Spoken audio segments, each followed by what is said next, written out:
nós vamos estudar dois conceitos importantes para o entendimento da bioeletrogênese, que são eles: o gradiente eletroquímico e o potencial elétrico de difusão. Então vem comigo para entendermos esses conceitos. Vamos começar com o conceito de gradiente eletroquímico. Vamos simular uma experiência onde vou criar aqui um recipiente. Nesse recipiente vou colocar água e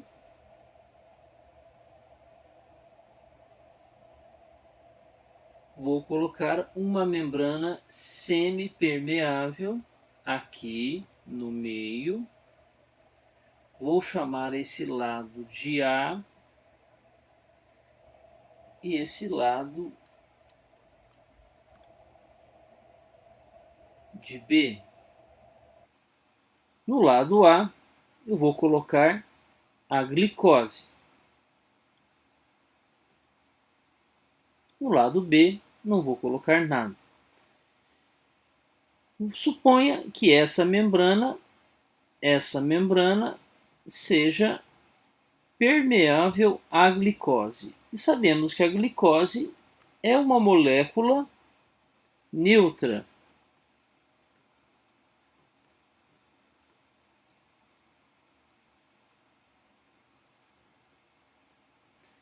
O que vai acontecer com essa molécula? De acordo com a energia cinética entre as moléculas vão se chocar entre si e lentamente vão se deslocando para o lado B. Então, o que vamos observar é a difusão da glicose do lado A para o lado B, porque existe aqui um gradiente, um gradiente de concentração. Vamos chamar esse gradiente de gradiente químico. Existe uma diferença de concentração do lado A para o lado B, e a glicose, com a energia cinética entre as moléculas, essa energia cinética, essa glicose então começa a se difundir para o lado B.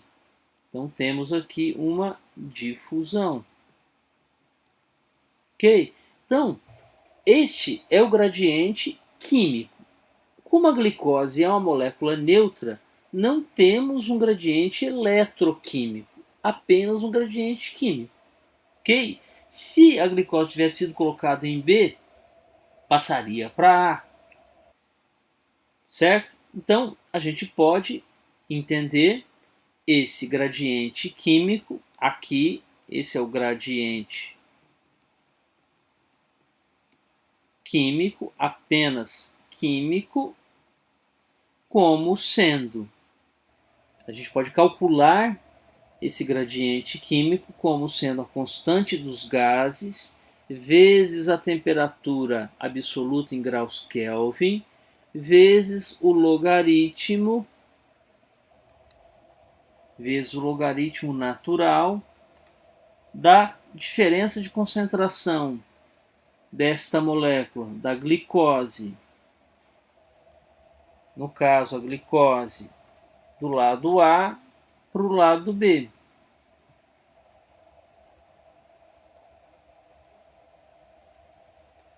A gente poderia transferir esta experiência para uma situação real. Imagine agora uma célula aonde exista uma determinada quantidade de glicose fora da célula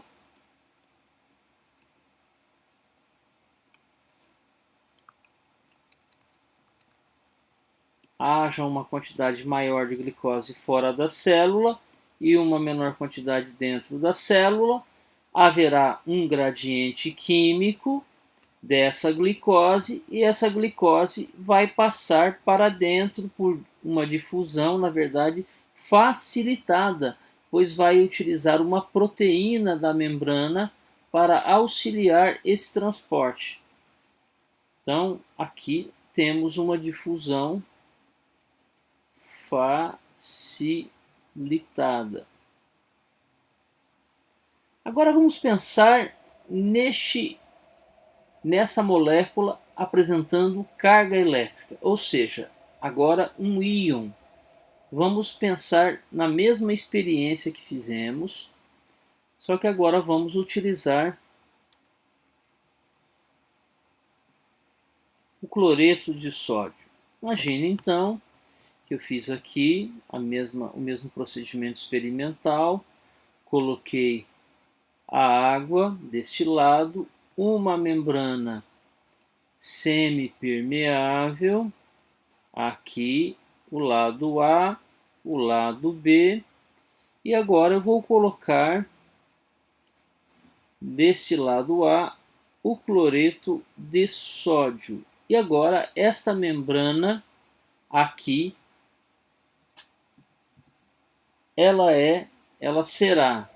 essa membrana será, vamos supor, que ela é impermeável, que ela é permeável.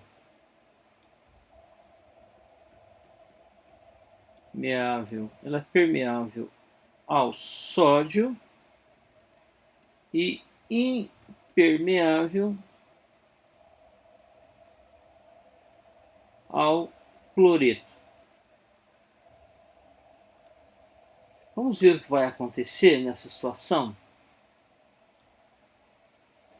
Então, temos aqui o cloreto de sódio. O que acontece? Ambos estão concentrados do lado A. Ambos têm energia cinética e ambos tendem a passar de A para B. Porém, somente o sódio vai atravessar pela condição estipulada no experimento. O sódio começa então a atravessar a membrana de A para B, o cloreto vai sobrando e aí surge então uma diferença de potencial elétrico na membrana, do lado B positivo, do lado A negativo, por causa do cloreto que não atravessou a membrana, e assim temos uma DDP na membrana, Isso é, na verdade, o conceito de potencial elétrico de difusão. A difusão do sódio gera uma diferença de potencial elétrico. E aí o sódio começa a ser atraído de volta para trás. Então, se analisarmos aqui o movimento do sódio, o sódio está se movimentando de A para B graças a uma diferença de concentração. Aqui a gente tem o sódio se movimentando por causa de uma diferença de concentração. E agora, como existe um potencial elétrico na membrana, o sódio começa a ser atraído para trás. Começa a aparecer uma força contrária, que é uma força elétrica. Uma força elétrica que vai tender a estabilizar o movimento. E aqui nós vamos atingir, falaremos em aulas seguintes, o chamado potencial de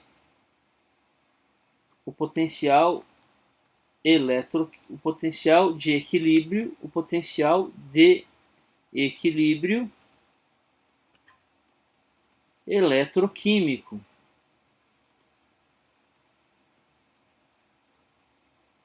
Vamos analisar com cuidado este mecanismo.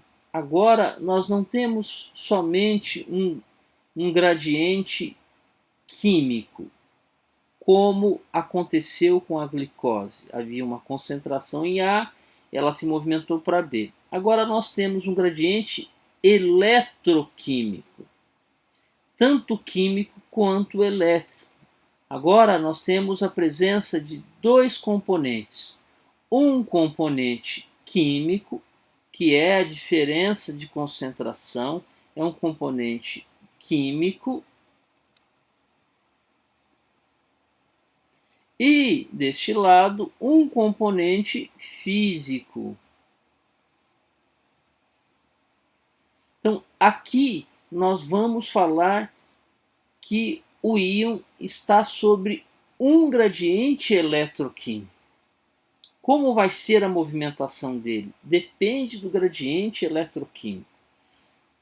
Deste lado, o gradiente químico é explicado pela equação RT logaritmo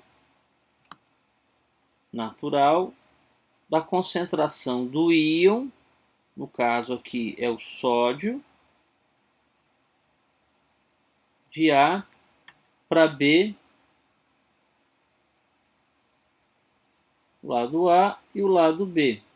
E esse lado, então, o gradiente químico é explicado por essa expressão matemática e o gradiente físico é explicado pela seguinte expressão matemática: Z, que é a valência do íon, vezes a constante de Faraday, vezes a voltagem da membrana. Este é o componente físico. Esse é o componente químico. Depois, mais à frente do curso, veremos que esses dois componentes somados vão gerar a chamada equação de Nernst. Ok? Para ficar claro, então, vamos mais uma vez agora pensar nesse experimento, só que agora vamos colocar o cloreto como permeável à membrana. Então, novamente, colocando aqui a água, uma membrana semipermeável.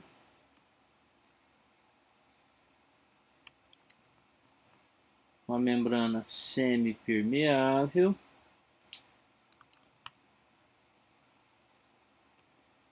Colocando em A cloreto de sódio. E agora a membrana será permeável. Permeável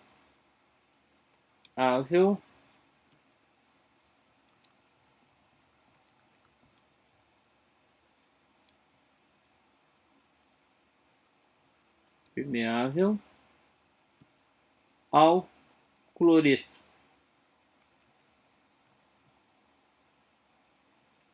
Então, o que vai acontecer? O cloreto vai atravessar a membrana, aqui. O sódio não pode atravessar a membrana. O cloreto, então, começa a gerar do lado B cargas negativas. Do lado A, resultante do sódio que não passa, cargas positivas. E temos aqui uma DDP. Novamente, isso, essa DDP foi gerada pela difusão destes íons, deste íon, o cloreto, e esse então, este é o chamado potencial elétrico de difusão, no caso do cloreto, certo? Então, aqui, nesse momento, nós temos também, podemos dizer que o cloreto apresenta um gradiente eletroquímico. Então, esse cloreto tende a passar para o lado B pela diferença de concentração, porém sofre uma atração física para o lado A por causa deste campo elétrico que existe sobre a membrana. Ok?